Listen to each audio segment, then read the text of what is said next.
Non, ce qu'il fait, ce qu'on voit dans InDesign, c'est ce qu'on voit là dans Photoshop, c'est-à-dire l'image là, c'est l'image d'origine modifiée par deux réglages successifs. D'abord un réglage noir et blanc, puis un réglage teinte saturation.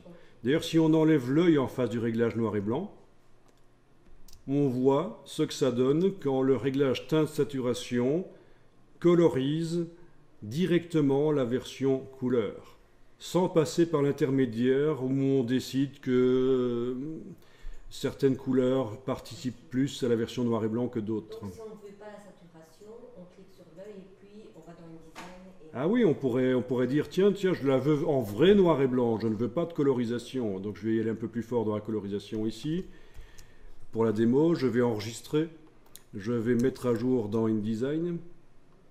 Voilà, donc on voit clairement que j'ai une version très colorisée. Si finalement on ne veut pas ça, soit on jette le calque dans Photoshop, soit on enlève l'œil en face. On met à jour le fichier en faisant fichier enregistré.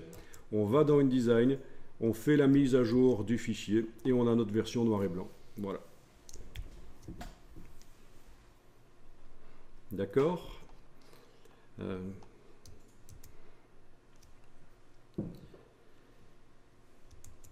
Bien.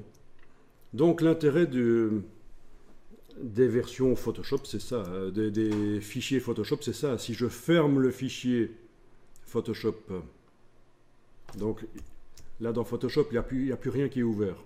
Je réouvre le fichier. Je décide, tiens, finalement, je voudrais que finalement ce soit colorisé. Ben, je remets l'œil, j'enregistre. Je ferme le fichier si je veux, je vais dans InDesign, je fais la mise à jour, et voilà, il est bleu. Ou alors je me dis, tiens, je vais dans Photoshop et finalement cette image, je voudrais qu'elle soit normale avec les couleurs. J'enlève les yeux en face des deux calques de réglage, je fais fichier enregistré. Je peux la fermer, c'est pas obligatoire, mais là je l'ai fermée.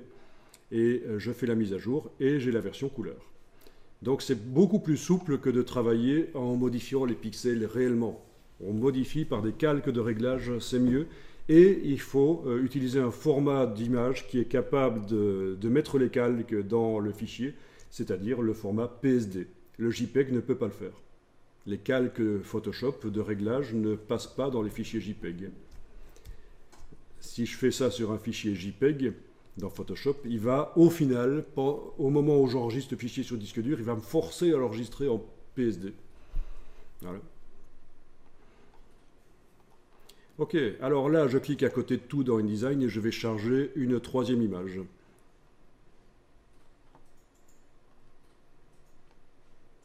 Voilà.